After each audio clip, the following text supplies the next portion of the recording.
I just wanted to give an update on the pressure washer with the sand nozzle. You can see the sand all over the place now, so we know we got sand. What I realized is you can't just put the hose, and I have the steel tube. Some commenters mentioned I have the tube, and the tube has these bleed holes. And what these do is they let air bleed in. So there's a suction on this hose, and you'd think, why don't, just suck solid off the end so it gets the most sand possible. The problem is that then it fills the hose completely up with sand, and no air can get past the sand in the hose. And that is what kills the sand flow to the end of the nozzle. So I even took the hose clamp off. So this is you can see this is kind of a loose fit right here. So this is even sucking a little bit of air. So it's still, and these bleeds are sucking air also. And so what it does is it limits how much sand it pulls up into the hose. So the hose is never completely full, like in a full 360-degree circle. There's always air flowing through the hose with the sand. And as long as you keep that airflow going, the sand flow will keep going.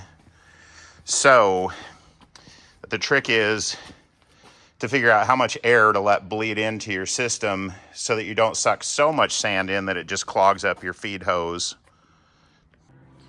All right, let's see if we can get a decent demo of this thing working.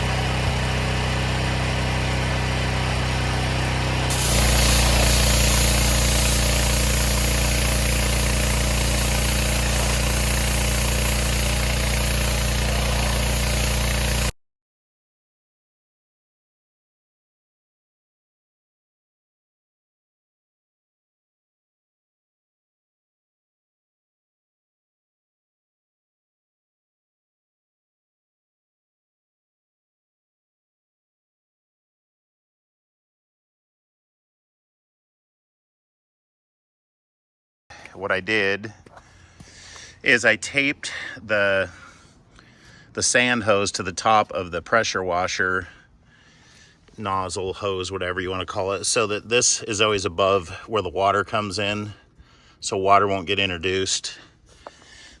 And here's the result of some of the sandblasting.